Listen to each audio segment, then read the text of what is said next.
tum khat chu khaw pakhat Mexican ram khaw pakhatah hian unau pahnih an awm a an no pan laiin nu leh pa in an thih san a an thih san van an re thei em a chutia an re thei em lai chuan engemaw mi te zingah then rual zingah in tharung leh nun chep takin an nung chho ta ti khan chutia an han naupang enge nu leh pa nei lo te lai to nei lo na chu then rual thil tih vel te hi an ot ve em thina mi silai dah that te hi tian an vaka fiam ve thina a hnuai hian silai ni tu te hian an hau hrip hrip zui bok thin chuti chung chuan an awh ve em awang chuan an thil tih chu an sim hlei thei bik lova remchang an hmuhin chuan an ti lui zela an ti ve zela maro chu an han enge ni mi silai ten han kah fiam azarah chuan silai kah chu mak ang reng khawp an lo thiam talu tuka silai kah chuan thiam chho ta em a chulai vek chuan khaw pakhatah hian ram pakhatah hian enge mi rawva lutuk tual thah hmang an tih hi an ram leh khawtlang te pawh an hlo em hi a awm a a ram pum ang pawn a ti em a mipui nge an uan tet hial a that thei an awm chuan cheng dollar sing khat pek tur thuan an tiam a chutah chuan ziriya te unau chuan an han hre ve ta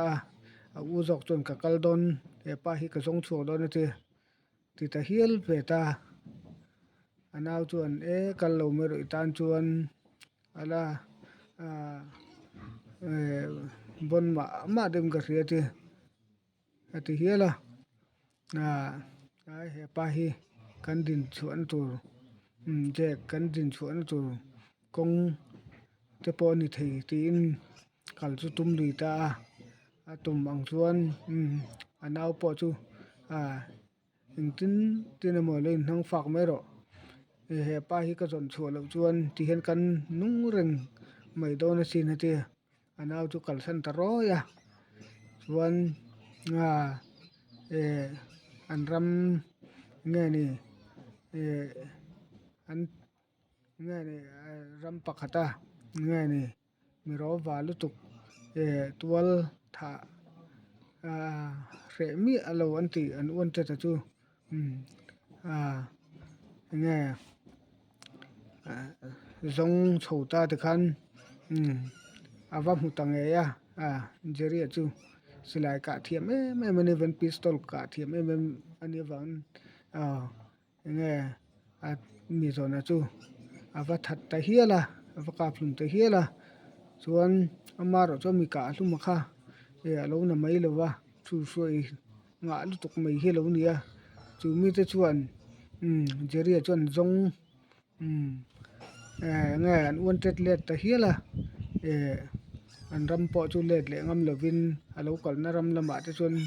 chu pa a mi thah thu hruai te chu mi engemaw zatin zar pharh chho awang chuan zar pharh chho awangin an ram lamah pawh chuan a let ngam ta mai lova chuan nge a nau jeria chu a nau jek a zawk ani a nau jek a chu tikhan mang ang chuan a u chu zawn tumin a u kalna ram chu pan ve ringawt me tikhan a pan ve ta rawi ringawt me chuan nau pawh chu silai kah thiam tak ani van an nun khaw chhuahna tur ni chuan engtim an u nau chuan an hre lo hre ngeih na awm lo bawk a nge an ei hmuhna kha nih tlat avin ngam leh nghe lâu lệ khát tiếng thil vel po kha ngai tu thei lova a u chu luman nei lo ne ven nghe ne a han ena luman nei te chu han nghe na u chu a man sang ban ani ven bitum khatum ve tam hi me amaro chu u po chuan nghe jeria ti kha pungam to lovin midang hmingangin aloin chhal dei ta chuan an a u chu nghe an zong ve ta ringot ti khan ti an zon zon ta khana u ne chunin tong ta hlo mi ni khat chu chuan a u chuan anaw ti chu lo la hria hun akal deuh to ven a u chu tlem le hmel lo hram le zuala tin wanted ani ven mi ten an hriat lo nan ti in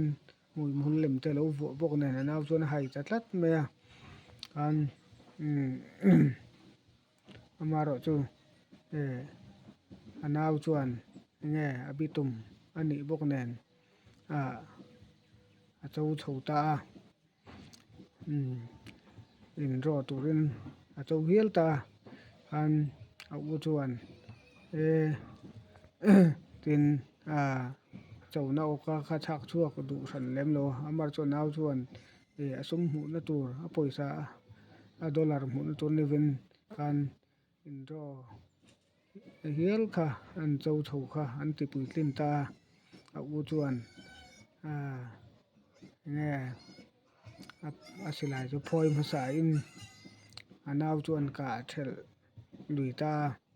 anaw chuan thel vin ti khan a u chu oma tak mai hina ka pa khan a u chu a tet la ya u thi or tang ka pu or tira pa na or tir nghe tak mai chu na ka pa an u chu luder ta thowa chan chu in soi ngam lo in soi khan chuan ami je ka lo suai then te khan le je ka khan ang ka ron chu na dol don si lo wangin in soi ngam ta lova an an thider ni kho khelo anga nom der kha anaw chuan ka fu in ti deuh mai na va pan hai awan ava chek tiang chu nghe silai nu ma reng reng kha atak sa kan hmu tur lo lova amaro chu an bel chiang le zol kha a u ni tatlat hian a hria chuan nghe chuta chuan a u chuan anaw chu a hming chuan jack lo ti chuak ta an u naw ngan ni ti anin hre chuak ta a u chuan a ka fu thei renga aka a u chu silai ka thiam turu lutuk bon lutuk mel nga dana fang hmir po ka thel lo an ti hial khatiang kho pathiam ani wang khan anaw chuan a u chuan aka fu du lo ni ti chu hre chiang ha le ema a u hmangai na kha an hre chuak boka a u nen chuan in pom ta chota chuta je ka lo kalpui thu suai ho chu an u naw chuan an kap thu ta phok phok ngala chuan an zawai an ka hlum hnu chuan an u naw chuan an ram lam pan le turin an in siam ta chuan an ram chu an u naw chuan an ram lam chuan pan le ta ti to ti jong kan mi ro se